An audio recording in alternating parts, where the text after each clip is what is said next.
ये है जुपिटर, हमारे सोलर सिस्टम का सबसे बड़ा प्लैनेट। इतना बड़ा कि इसमें 1300 से ज्यादा पृथ्वी समा सकती है।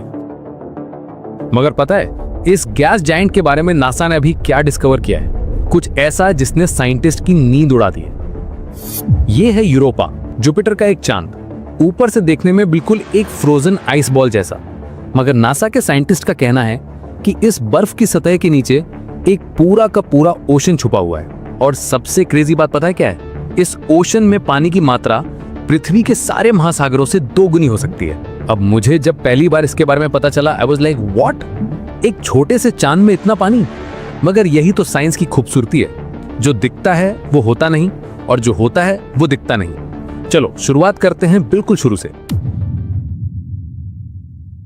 ये है 2011, नासा ने एक स्पेसक्राफ्ट लॉन्च किया जिसका नाम है जूनो। अब ये कोई आम स्पेसक्राफ्ट नहीं था, इसे बनाया गया था जुपिटर के सबसे गहरे राजों को सुलझाने के लिए। 5 साल की जर्नी के बाद 2016 में जब ये जुपिटर की ऑर्बिट में पहुंचा, तब से लेकर आज तक ये ऐसे ऐसे डेटा भेज रहा है जिन्हें देखकर साइंटिस्ट के होश उड़ गए हैं। सबसे पहली डिस्कवरी, जुपिटर के पोल्स। अब हमने हमेशा जुपिटर को साइड से देखा है ना, उसकी फेमस स्ट्राइप्स को, मगर जूनो ने पहली बार जुपिटर के नॉर्थ और साउथ पोल्स की क्लोजअप इमेजेस भेजी। And just look at these images. ये देखो जुपिटर का नॉर्थ पोल, बिल्कुल एक पेंटिंग जैसा लग रहा है ना, मगर ये कोई पेंटिंग नहीं है, ये रियल इमेज है।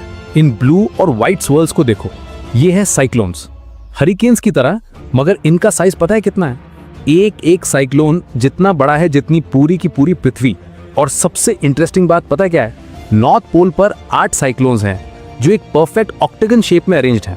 बीच में एक बड़ा साइक्लोन और उसके चारों तरफ 8 छोटे साइक्लोन्स, जैसे कोई नेचुरल ज्योमेट्री क्लास चल रही हो। साउथ पोल पर 5 साइक्लोन्स हैं पेंटागन शेप में। Now just think about it, पृथ्वी पर हरिकेन्स आते हैं और चले जाते हैं, मगर जुपिटर पर ये साइक्लोन सालों से इसी पोजीशन में घूम रहे हैं, ना टकराते हैं ना मर्ज होते हैं, परफेक्ट फॉर्मेशन में। साइंटिस्ट अभी तक समझ नहीं पाए हैं कि आखिर कैसे ये इतने स्टेबल हैं। क्या कोई अनदेखी फोर्स इन्हें होल्ड करके रख रही है, या फिर जुपिटर के अंदर कुछ ऐसा है जो इन्हें बैलेंस कर रहा है?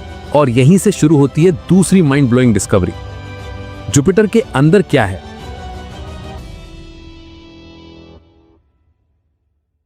देखो, जुपिटर एक गैस जायंट है, मतलब इसकी कोई सॉलिड सरफेस नहीं है, पूरा का पूरा गैस और लिक्विड से बना है। मगर सवाल यह था कि क्या इसके सेंटर में कोई कोर है, कोई सॉलिड सेंटर? साइंटिस्ट का मानना था कि हाँ, होना चाहिए, एक छोटा सा रॉकी कोर। मगर जूनो ने जो डेटा भेजा उससे पता चला कि जुपिटर का कोर तो है, मगर ये छोटा बिल्कुल नहीं है। ये कोर पृथ्वी से 10 गुना ज्यादा मैसिव है। और सबसे क्रेजी बात पता है क्या है? ये कोर बिल्कुल सॉलिड नहीं है, ये फजी है। मतलब ये एक मिक्सचर है हेवी एलिमेंट्स का जो लिक्विड हाइड्रोजन के साथ मिला हुआ है। मानो जैसे किसी ने एक बड़े से स्टिरर से जुपिटर के अंदर सब कुछ मिक्स कर दिया हो। अब इससे एक बहुत बड़ा सवाल उठता है कि अगर जुपिटर का कोर इतना अजीब है, तो क्या हमारे सोलर सिस्टम के बनने की जो थियरी है वो गलत है? देखो, अब तक हम सोचते थे कि प्लैनेट्स बनते हैं धीरे धीरे, पहले एक छोटा सा रॉकी कोर बनता है और फिर उसके ऊपर गैस इकट्ठा होती जाती है। मगर जुपिटर के फजी कोर से लग रहा है कि शायद कुछ और हुआ था। शायद जुपिटर के बनने के बाद कोई बड़ा इंपैक्ट हुआ था, कोई बहुत बड़ा प्रोटो प्लैनेट टकराया था जुपिटर से, और उस टक्कर की वजह से कोर बिखर गया, मिक्स हो गया। अरबों साल पहले हमारा सोलर सिस्टम एक वॉर जोन था, प्लैनेट्स आपस में टकरा रहे थे, जुपिटर जैसे जायंट्स बन रहे थे और तबाही मचा रहे थे। और यही तबाही शायद लाइफ की शुरुआत का कारण भी बनी।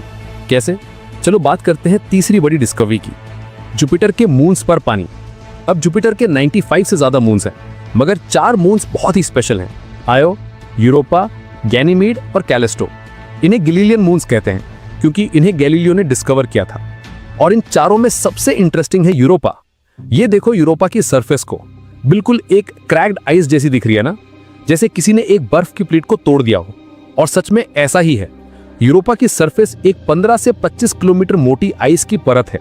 मगर इस परत के नीचे क्या है? 100 किलोमीटर गहरा लिक्विड वाटर का ओशन।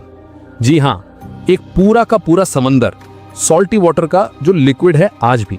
अब सवाल यह है कि इतनी ठंडी जगह पर इतनी दूर सूरज से पानी लिक्विड कैसे है? आंसर है टाइडल हीटिंग।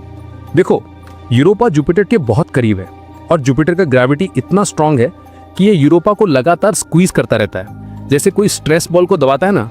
और जब यूरोपा स्क्वीज होता है तो उसके अंदर फ्रिक्शन होता है और फ्रिक्शन से हीट जनरेट होती है।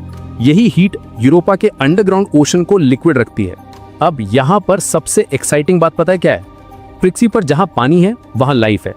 हमारे समुद्र की सबसे गहराई में जहाँ सूरज की रोशनी नहीं पहुँचती वहाँ भी लाइफ है, हाइड्रोथर्मल वेंट्स के पास। बैक्टीरिया, फिश, अजीबोगरीब क्रीचर्स। तो क्या यूरोपा के अंडरग्राउंड ओशन में भी लाइफ हो सकती है? नासा के साइंटिस्ट कहते हैं पॉसिबल है, और इसीलिए नासा अभी एक नया मिशन प्लान कर रहा है, यूरोपा क्लिपर। ये 2024 में लॉन्च होगा और 2030 तक यूरोपा पहुंचेगा।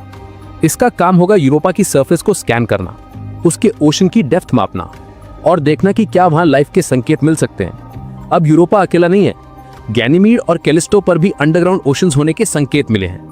मतलब जुपिटर के आसपास एक पूरा वाटर वर्ल्ड बसा हुआ है। चौथी discovery, the great red spot का सीक्रेट। अब आपने जुपिटर की फोटो देखी होगी तो उस पर एक बड़ा सा लाल धब्बा दिखता है। इसे ग्रेट रेड स्पॉट कहते हैं। ये एक मैसिव स्टॉर्म है, एक हरिकेन जो पिछले 400 साल से चल रहा है। इसका साइज इतना बड़ा है कि इसमें 2-3 पृथ्वी आराम से समा जाएं। मगर जूनों ने पता लगाया कि ये स्टॉर्म कितना गहरा है, और आंसर है 300 किलोमीटर से ज्यादा गहरा। मतलब ये सिर्फ सरफेस पे नहीं है, ये जुपिटर के अंदर बहुत गहराई तक जाता है। और एक और क्रेजी फैक्ट, ये स्टॉर्म धीरे धीरे श्रिंक हो रहा है। 1800s में ये और भी बड़ा था। साइंटिस्ट को नहीं पता कि ये क्यों श्रिंक हो रहा है और कब तक ये खत्म हो जाएगा। शायद हम उस जनरेशन में रह रहे हैं जो ग्रेट रेड स्पॉट को देखने वाली आखिरी जनरेशन होगी। पांचवी डिस्कवरी, जुपिटर का मैग्नेटिक फील्ड। पृथ्वी का मैग्नेटिक फील्ड हमें सोलर विंड से प्रोटेक्ट करता है, मगर जुपिटर का मैग्नेटिक फील्ड पृथ्वी से 20,000 गुना ज्यादा स्ट्रॉन्ग है। इतना स्ट्रॉन्ग कि अगर हम जुपिटर को पृथ्वी से देखते तो ये स्काई में चांद से भी बड़ा दिखता। और जूनों ने पता लगाया कि ये मैग्नेटिक फील्ड बहुत ही अजीब है। कहीं नॉर्थ पोल है, कहीं साउथ पोल है, कहीं दोनों मिक्स हैं। जैसे किसी ने कई सारे मैग्नेट्स को रैंडमली अरेंज कर दिया हो। इस मैग्नेटिक फील्ड की वजह से जुपिटर के पास सबसे तेज रेडिएशन बेल्ट्स हैं, इतने खतरनाक कि अगर कोई इंसान जुपिटर के पास जाए तो मिनटों में ही लीथल डोज ऑफ रेडिएशन मिल जाएगी। और इसीलिए जूनो स्पेसक्राफ्ट को एक स्पेशल रेडिएशन शील्ड में रखा गया है, टाइटेनियम का एक वॉल्ट, जो इसके सेंसिटिव इंस्ट्रूमेंट्स को प्रोटेक्ट करता है। छठी डिस्कवरी, जुपिटर की रिंग्स।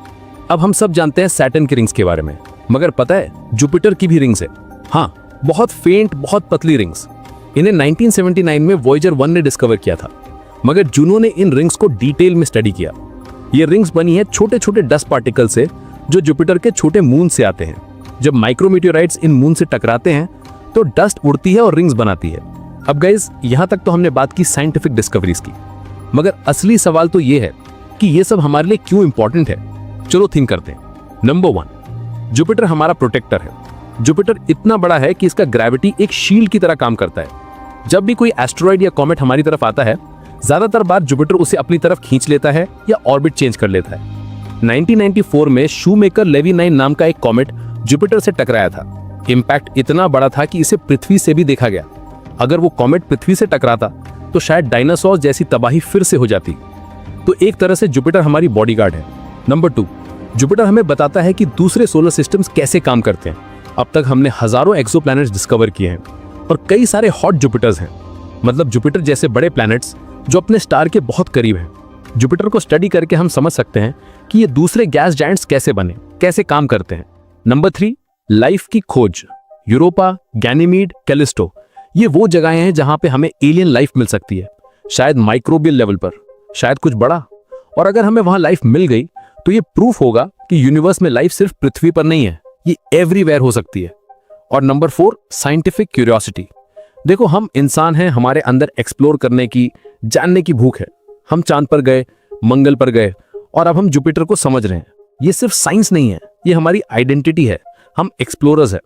अब मुझे पर्सनली इन सब चीजों को पढ़कर, रिसर्च करके बहुत मजा आया, क्योंकि ये मुझे याद दिलाता है कि हम कितने छोटे हैं इस यूनिवर्स में, मगर साथ ही ये भी याद दिलाता है कि हम कितने पावरफुल हैं। हम एक छोटे से प्लेनेट पर रहते हैं, मगर हमने अरबों किलोमीटर दूर एक स्पेसक्राफ्ट भेजा है जो हमें जुपिटर के राज बता रहा है। The human mind is incredible.